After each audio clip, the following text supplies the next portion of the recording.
Coucou les beautiful, je vous retrouve aujourd'hui pour cette vidéo qui sera un petit peu spéciale puisque ça fait un certain temps déjà que beaucoup d'entre vous ont remarqué que mes cheveux sont fins, que mes cheveux se sont affinés. J'ai envie de démêler la situation avec vous, de vous en parler. Je pense que je suis pas la seule dans cette situation là, donc peut-être parler de ça, ça pourra aussi vous aider, j'en sais rien. J'avais envie d'être honnête avec vous et voilà, d'en parler et voilà.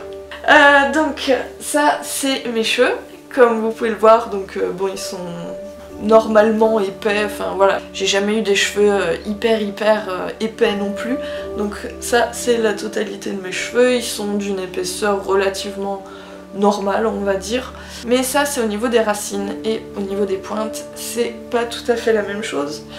Au niveau des pointes, ils sont épais comme ça. C'est pas tout à fait la même épaisseur, comme vous pouvez le voir. Donc bon, c'est normal d'avoir une chevelure qui va crescendo et qui s'affine, mais qui s'affine à ce point-là, c'est... Il y a quand même une sacrée différence d'épaisseur. Au fil des années, mes cheveux avaient commencé à bien épaissir, et là, ça s'est vraiment beaucoup affiné. Après, c'est pas la fin du monde, hein, donc... En fait, j'ai remarqué ça... c'était il y a 2 ans, j'étais en 3e année de cinéma, j'étais en L3 de cinéma. J'étais en train de me coiffer devant mon miroir et j'ai fait ce geste là. Bon, comme ça venait tout juste d'arriver, mes cheveux étaient quand même plus courts à l'époque. Et il y a cette mèche là, en fait, bien, qui s'est dégagée. Et en fait, elle a bien épaissi, hein, donc. Mais en fait, grosso modo, il y a cette mèche là qui s'est dégagée, une belle mèche comme ça, qui fait... ça fait tout le tour de ma tête. Donc dans le cou, sur l'autre côté, j'ai tout ça de cheveux en fait qui est tombé au cours de ma 3e année de cinéma. C'est comme ça que j'ai remarqué que mes cheveux s'étaient affinés parce que sur le coup j'ai absolument rien vu. C'est tombé au fur et à mesure, donc j'avais pas vraiment eu de grosses plaques. C'est vraiment tombé au fur et à mesure. Surtout que je laisse beaucoup mes cheveux attachés en fait, donc j'ai pas spécialement calculé sur le coup. Au niveau des longueurs, ça s'est vu du coup, vu que ça s'est beaucoup affiné. La raison à tout ça, en fait, c'est tout simplement le rythme de vie que j'avais à ce moment-là. J'avais énormément de stress qui venait de beaucoup d'aspects de ma vie en fait.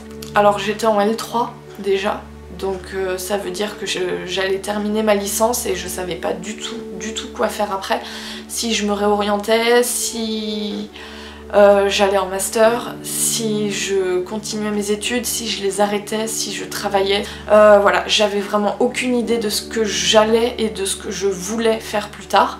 Donc j'avais déjà vraiment beaucoup d'insécurité par rapport à ça. C'est vrai que ça tournait comme en tâche de fond un petit peu, c'était un petit peu de stress sous-jacent tous les jours. Donc déjà il y avait ça. Ensuite j'avais une situation personnelle qui était excessivement compliquée à ce moment-là.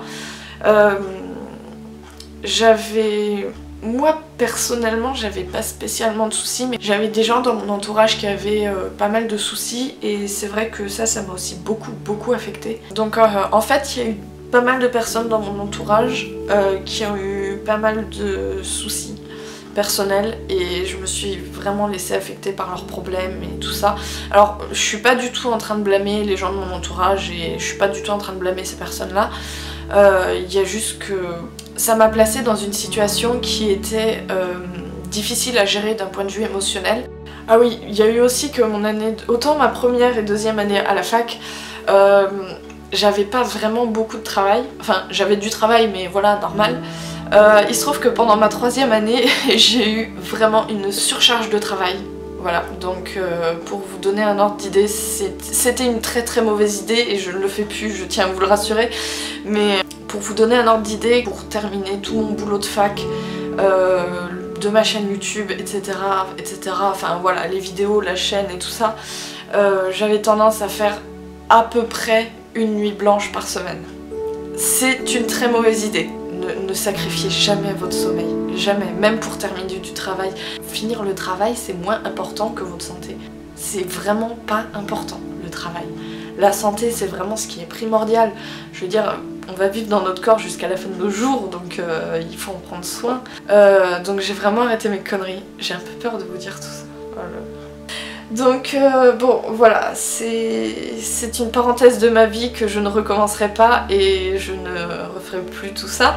J'ai aussi appris à me distancier des problèmes des autres, hein. Du coup ça m'a servi de leçon entre guillemets.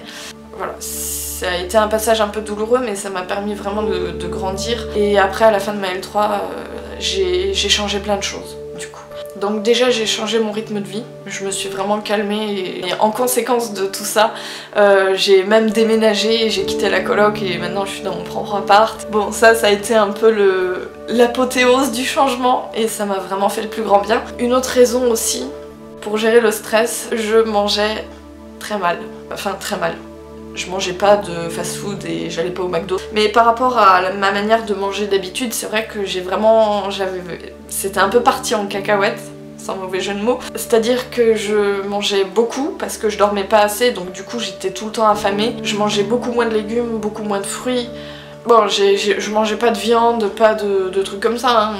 Enfin, je respectais quand même mes convictions hein, dans ma manière de manger. Je mangeais surtout beaucoup de riz, beaucoup de pâtes, beaucoup de trucs super lourds comme ça. Le mélange de tout ça, ça a fait un mélange un peu détonnant entre le stress de moi par rapport à ce que je fais de ma vie, les problèmes des autres et les situations personnelles excessivement compliquées. Ça, je me suis vraiment beaucoup trop laissée affecter et je me suis beaucoup trop pris la tête avec tout ça.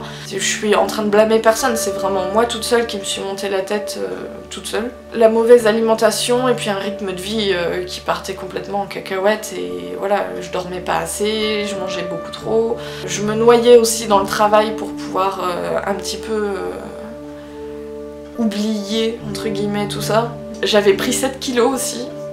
Donc, tout ça, ça a fait que à la fin de ma L3, j'ai perdu donc pas mal de mes cheveux qui se sont beaucoup affinés, mais ça a bien repoussé, hein. J'ai décidé de me reprendre en main à ce moment-là. Donc j'ai arrêté mes conneries, j'ai récupéré mon rythme de vie, j'ai récupéré ma bonne alimentation et ma bonne manière de me nourrir. J'ai perdu mes 7 kilos et j'ai trouvé une solution pour mon avenir, ce que j'allais faire de ma vie. Et j'ai appris à me distancier de mes problèmes surtout et de... voilà. Il y avait des trucs qui étaient importants mais c'était des trucs que je contrôlais pas et... enfin je m'étais laissée affecter par les problèmes des autres. C'est vrai que leurs problèmes étaient très importants. Au final, moi, personnellement, je ne pouvais rien changer à la situation. Donc ça valait vraiment pas le coup. Le seul dégât que je garde de cette situation, du coup, c'est ça, hein, je veux dire. Les soins naturels, la vérité là-dessus. La vérité, c'est que je pense que si j'avais utilisé des produits chimiques et industriels sur mes cheveux, ça aurait vraiment amplifié les dégâts et que le fait d'être passé au naturel et de n'utiliser que des produits naturels qui viennent de ma cuisine et qui sortent de mes placards et de faire moi-même mes soins, je pense que ça a vraiment aidé à estomper les dégâts et à minimiser les dégâts.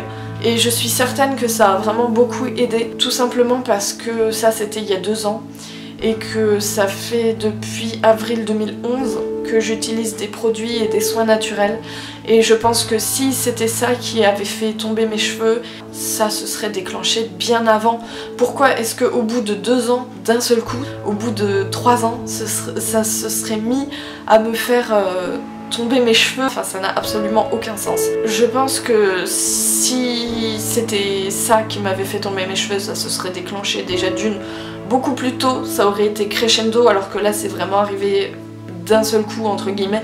On peut pas vraiment dire que c'est d'un seul coup vu que c'était sur 1 an, mais ça a été vraiment une période très précise de ma vie et ça a été au moment où ma vie est partie un petit peu à volo, donc il n'y a pas de coïncidence. Je pense vraiment que c'est mon rythme de vie qui a fait que mes cheveux sont affinés et absolument pas les produits naturels. Donc n'ayez crainte, il n'y a aucun risque pour les cheveux. Au contraire, même je pense que ça pourrait beaucoup vous aider si jamais vous êtes dans la même situation que moi et que vous avez tendance à perdre vos cheveux. Ça nous amène donc au 3e point. Et ça c'est la partie de la vidéo que j'avais vraiment envie de faire et c'est aussi en grande partie pour ça que j'ai fait cette vidéo, c'est vraiment pour cette 3e partie et je suis très contente de pouvoir vous dire donc un mal pour un bien. Donc j'ai passé beaucoup de temps à tester des produits premièrement qui fortifiaient les cheveux parce que mes cheveux étaient devenus cassants. Je passais ma main comme ça dans mes cheveux et je me retrouvais avec plusieurs cheveux qui étaient courts, Je cherche vraiment plein de produits depuis un an qui fortifient les cheveux, j'en ai trouvé qui étaient plus ou moins efficaces que d'autres. C'est pour ça que j'ai beaucoup changé mes routines aussi au fur et à mesure parce que je voulais tester plein d'autres trucs. Donc j'ai pas encore toutes les infos mais on en reparlera dans une prochaine vidéo et là je suis vraiment très contente de pouvoir vous annoncer ça. J'ai aussi testé donc pas mal de produits pour la pousse, donc j'avais repris l'oignon qui marche du tonnerre. J'ai testé la moutarde aussi. En ce moment je suis en train de tester d'autres trucs mais ça c'est pareil, je vous en reparlerai dans une future vidéo. Je testerai bientôt l'huile de ricin, je vais tester vraiment d'autres trucs pour la repousse. Bref, si vous êtes dans la même situation que moi et que vos cheveux se sont vraiment beaucoup affinés, alors déjà premièrement laissez-moi vous rassurer, ce n'est absolument pas définitif et irréversible. Bon, c'est très simple à dire mais il suffit de reprendre un petit peu le contrôle de sa vie, de remettre de l'ordre dedans, de faire les changements nécessaires et vos cheveux repousseront et vous récupérerez votre épaisseur et voilà, je veux dire, j'ai quand même récupéré une sacrée épaisseur par rapport aux pointes. Rien que ça, c'est assez parlant je pense. De l'autre côté aussi c'est pareil, hein, vous voyez, c'est magnifique. Enfin il y a vraiment plein de trucs qu'on peut faire tant d'un point de vue alimentation que d'un point de vue soin. Après je sais ce que vous allez dire, le plus simple ce serait de tout couper. Là où j'ai une épaisseur décente parce que pour l'instant ça fait pas très beau, donc de couper à peu près à cette longueur là et d'attendre que ça repousse patiemment, patati patata. Oui, je sais, je ferais mieux de couper mes cheveux, mais je n'ai pas envie tout simplement parce que si je le fais, je ne pourrais pas voir la réelle évolution et les réels changements et les réels progrès. Donc je ne couperai pas mes cheveux pour cette raison-là. J'ai vraiment envie de voir l'évolution en détail, donc je vais laisser mes cheveux stagner à cette longueur-là, hein, ils m'arrivent aux fesses. Je sais que ça fait un peu moche. De toute façon je laisse mes cheveux attachés la plupart du temps et en particulier quand je sors. Moi personnellement ça ne me complexe pas.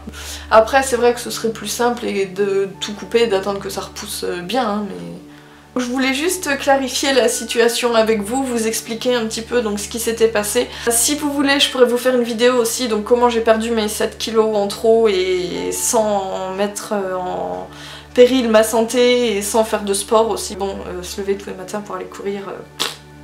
moyen, hein. Je suis vraiment contente d'avoir fait cette vidéo. Si jamais vous êtes dans le même genre de situation, j'espère vraiment que ça pourra vous aider. Et en tout cas, sachez que absolument rien n'est irréversible. Vous pourrez récupérer vos beaux cheveux si vous faites ce qu'il faut. C'est un sujet dont on reparlera dans une prochaine vidéo, donc quand j'aurai toutes les infos sur là-dessus. Quand ça j'en sais rien mais c'est sûr on en reparlera. Pour la prochaine vidéo j'avais prévu la recette de Halloween. Vous verrez j'ai fait des recettes qui sont assez sympas, qui sont sans sucre, qui sont saines, qui sont bonnes et qui sont végétaliennes donc voilà. Même si je suis pas végétalienne, j'adore leurs recettes. Je suis très contente du coup d'avoir fait cette vidéo là avec vous.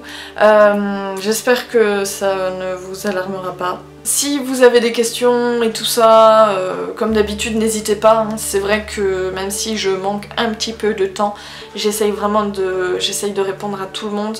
Oula, je vais filer en cours avant d'être en retard.